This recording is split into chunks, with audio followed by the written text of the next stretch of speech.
Баршаңызға қайырлы күн достар. Бүгін сіздермен малинадан қайнатпай варенье жабатын боламыз. Видеоның соңына дейін менімен бірге болыңыздар. Ең алдымен малинамызды 2-3 рет тазалап жуып аламыз. Және де 1 кг малинамызға 1 кг қантымызды қосамыз.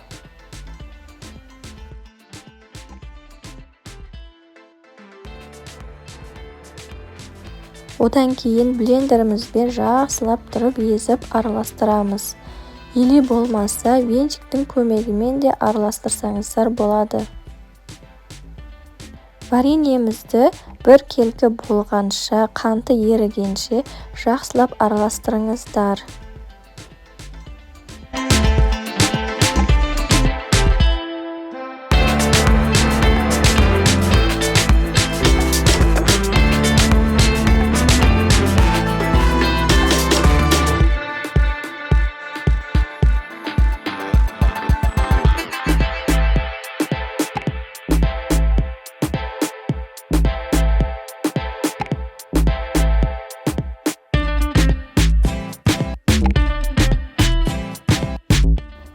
Айтпақшы, сіздер жаңа көрермен болсаңыздар, маған тіркеліп, қоңырауша батырмасын басып алыңыздар.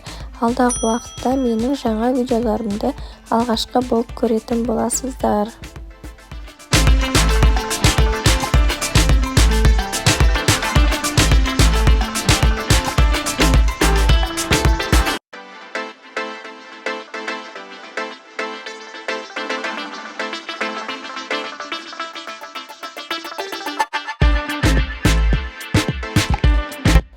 Міне біздің малинадан қайнатпай жасаған вареньеміз дайын болды. Түсі де әдемі болып шықты. Осылай жасап көріңіздер. Дайын болғаннан кейін кез келген баклажкаларыңызға құйып, холодильникте немесе морозильникте сақтай беріңіздер. Кез келген уақытта алып жейтін боласыздар. Осылай жасасаңыздар, малинаның витаминдері кетпей, өзінде сақталатын болады. Міне мен малинадан жасаған вареньемді баклажкама құйып, морозильникке салып қатырып қойған болатынмын. Осылай өз қалпын сақтап тұрады. Осылай міндетті түрде жасап көріңіздер, атылмайтын болады. Және де қыстың күні кез келген уақытта ашып жейтін боласыздар.